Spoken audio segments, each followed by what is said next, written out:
Praise the lord. ఈరోజు దేవుని వాగ్దానము, యెహోవా యందు దీనులకు కలుగు సంతోషము అధికమగును. యెషయా గ్రంథము 29వ అధ్యాయము 19వ వచనము.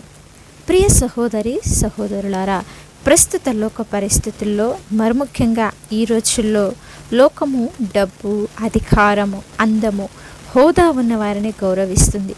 లోకము దృష్టిలో దీనత్వం అనేది ఒక బలహీనత అండి. కానీ దేవుని దృష్టిలో దేవుని యొక్క రాజ్యము దీనికి చాలా భిన్నమైనది. దేవుడు అహంకారులను ఎదిరించి దీనులను హెచ్చించును అని యాకోబు పత్రిక 4వ అధ్యాయము 6వ వచనంలో మనము చూడవచ్చు. ఇక్కడ ప్రవక్త అయినటువంటి యెషయా గారు ఇశ్రాయేలులు కష్టములలో, శ్రమలలో ఉన్నప్పుడు వారికి నిరీక్షణ కలిగించడానికి, వారిని ఆదరించడానికి ప్రవక్త అయినటువంటి యెషయా ఈ మాటలు పడుకుచున్నాడు. దీనత్వం అంటే కేవలము పేదరికము కాదండి. దేవాతి దేవుని ముందు మోకరిల్లి, దేవా నువ్వు లేకపోతే నేను ఏమీ కూడా చేయలేను అని ఎవరైతే హృదయపూర్వకంగా ఒప్పుకుంటారో వారి యొక్క దీనస్థితిని చూసిన దేవుడు వారి పట్ల గొప్ప కార్యములు జరిగిస్తాడు. ఈ లోక సంబంధమైనటువంటి సంతోషము తాత్కాలికము.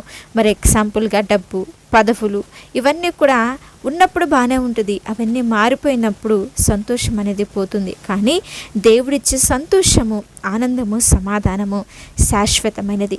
అది కష్టాలలో కూడా నిన్ను, నీ కుటుంబాన్ని ఎట్టి పరిస్థితుల్లోనూ విడిచిపోదండి. అందుకే ప్రభువైనటువంటి యేసుక్రీస్తు వారు కొండ మీద ప్రసంగంలో ఆత్మ విషయమై దీనులైన వారు ధన్యులు, పరలోక రాజ్యము వారిది అని మత్తయి సువార్త 5వ అధ్యాయము 3వ వచనంలో మనము చూడవచ్చు. దీనులకు కలిగే సంతోషమంట అధికమంట. దానికి హద్దులు, సరిహద్దులు లేనటువంటి ఆనందమును దేవుడు వారి జీవితాలలో అనుగ్రహిస్తాడు. ఇశ్రాయేలు యొక్క పరిశుద్ధ దేవుడు ఎవరైతే ఆయనను నమ్ముకుంటారో వారి యొక్క బాధలలో ఉన్నవారిని ఆయన ఎట్టి పరిస్థితుల్లోనూ ఎన్నడూ కూడా విడిచిపెట్టడు.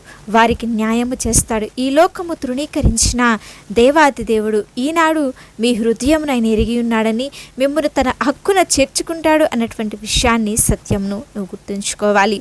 ఈనాడు నీ జీవితంలో గర్వముపై లేదా నీ సొంత శక్తిపై ఆధారపడి కనుక నువ్వు ఉండగలిగినట్లయితే ఇప్పుడే ఈ క్షణమే ఆ మనస్తత్వాన్ని మనమందరము కూడా విడిచిపెడదాం. మనల్ని మనము దేవుని చేతుల్లో తగ్గించుకున్నప్పుడే ఆయన మన హృదయాలలో సంతోషమును, సమాధానమును, ఆనందమును అనుగ్రహిస్తాడు.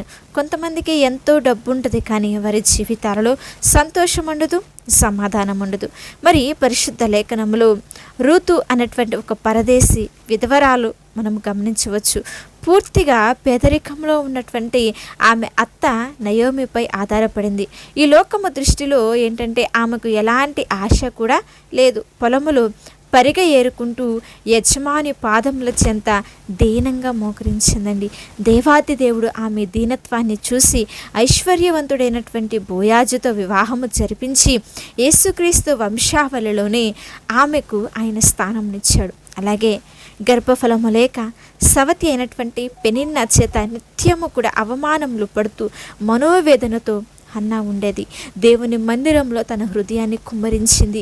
దీనురాలుగా తనను తాను దేవునికి అప్పగించుకొని కన్నీరు కార్చింది. దేవుడు ఆమె గర్భాన్ని తెరిచి సమూయేలును అనుగ్రహించాడండి. తర్వాత హన్నా చేసినటువంటి ప్రార్థన అంతా కూడా మనము చూస్తే, నా హృదయము యెహోవా యందు ఆనందించుచున్నది అంటూ అపారమైనటువంటి సంతోషమును హన్నా దేవుని సన్నిధిలో వ్యక్తపరిచింది.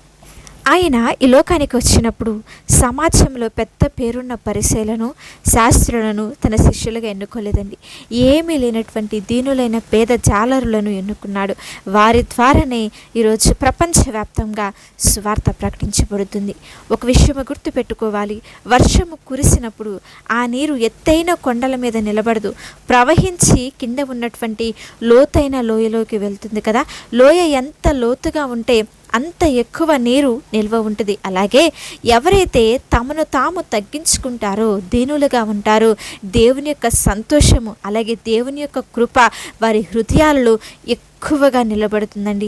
పండ్లు లేనటువంటి ఎండిపోయినటువంటి కొమ్మలు చూస్తే అవి పైకి నిటారుగా గర్వంగా నిలబడతాయి. కానీ పండ్లతో నిండి ఉన్నటువంటి కొమ్మలు ఎప్పుడు కూడా క్రిందకు వంగి దీనంగా ఉంటాయి. మన జీవితాలలో దేవుడిచ్చే ఆత్మ ఫలములు అలాగే సంతోషమును మనం మన జీవితాల్లో పొందుకోవాలి అంటే మనము కూడా దీనత్వమును కలిగి జీవించాలి. మనలో ఏమాత్రము గర్వం, అహంకారము, అసూయ ఇవేవి కూడా లేకుండా ఎప్పుడైతే మనము దేవుని సన్నిధిలో మనము తగ్గించుకుంటామో ఈ లోకము నిన్ను తృణీకరించవచ్చు, పేదరికంలో ఉన్నావని చులకన చేయవచ్చు. కానీ నీ హృదయము దేవుని ఎదుట దీనముగా ఉంటే ఆయన నీకిచ్చే సంతోషము అధికంగా ఉంటుంది. కనుక ఈనాడు కొండల వంటి గర్వాన్ని విడిచిపెట్టేసి లోయల వంటి దీనత్వాన్ని మనందరము కూడా మన జీవితాలలో కలిగి ఉందాము. నీ జీవితంలో ఈనాడు సంతోషము కరువైందా? మనుషులు నిన్ను తక్కువ చేసి మాట్లాడటం వల్ల బాధపడుచున్నావా? అయితే ఈరోజే మీ భారాన్ని ఇశ్రాయేలు పరిశుద్ధ దేవుని పాదంలో చెంత పెడదామా? దేవా, నా స్వంత శక్తిని కాదు తండ్రి, నిన్నే నమ్ముకుంటున్నాను అని చెప్పి మనము దేవుని సన్నిధిలో తగ్గించుకొని ఆయన సన్నిధిలో గనుక ఉండగలిగినట్లయితే ఆయన మిమ్మల్ని హెచ్చించి ఉన్నత స్థానంలో ఉంచుతాడు. మీ హృదయాలలో ఆనందంను, సమాధానంను నింపుతాడు. కనుక అందరూ కూడా కళ్ళు మూసుకున్నట్లయితే చిన్న ప్రార్థన చేసుకుందాం. మహాపరిశుద్ధుడా, ప్రేమ కలిగిన మా తండ్రి, కృప కలిగిన దేవ, ఉన్నతమైన శక్తి కలిగిన మహోన్నతమైన మీ నామమునకై స్తోత్రములు. యెహోవా యందు దీనులకు కలుగు సంతోషము అధికమగును అని ఈనాడు మీరు మాకు అనుగ్రహించిన శ్రేష్టమైన వాగ్దానమును బట్టి మిమ్మల్ని స్తుతిస్తున్నాము. ప్రభువా, ఈ వాక్యం విన్న ప్రతి బిడ్డను కూడా మీరు దీవించండి. ఎవరైతే జీవితంలో సంతోషం లేక, నెమ్మది లేక, సమాధానం లేక, నిరాశ నిస్పృహలతో బాధపడుచున్నారో వారిని పరిశుద్ధ ఆత్మచేత అభిషేకంతో నింపమని ప్రార్థిస్తున్నాం. లోక సంబంధమైనటువంటి గర్వమును బిడ్డల నుంచి దూరము చేసి రూతు వలె, హన్నా వలె దీన మనసు కలిగించే జీవించే కృపను ప్రతి ఒక్క బిడ్డకి మీరు దయచేయమని ప్రార్థించుచున్నాము తండ్రి. ఎదురవుతున్న శ్రమలలో కూడా నీ యందు ఆనందించే ధైర్యంను, కృపను బిడ్డలకు మీరు అనుగ్రహించమని వేడుకొనిచున్నాం. ఈ వాక్యం విన్న ప్రతి హృదయంను కూడా 30దంతలుగా, 60దంతలుగా, 100దంతలుగా ఫలించినట్లుగా సహాయము చేయమని వేడుకొనిచున్నాము తండ్రి.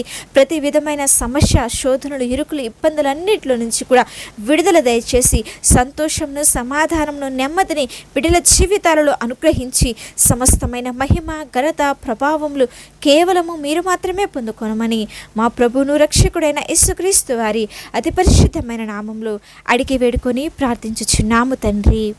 ఆమేన్. అలాగే మీ ప్రార్థన అవసరతలు తెలియచేయండి. దేవుని ఉన్నతమైన కృప మీకు, మీ కుటుంబాలకు తోడయుండి నడిపించునుగాక.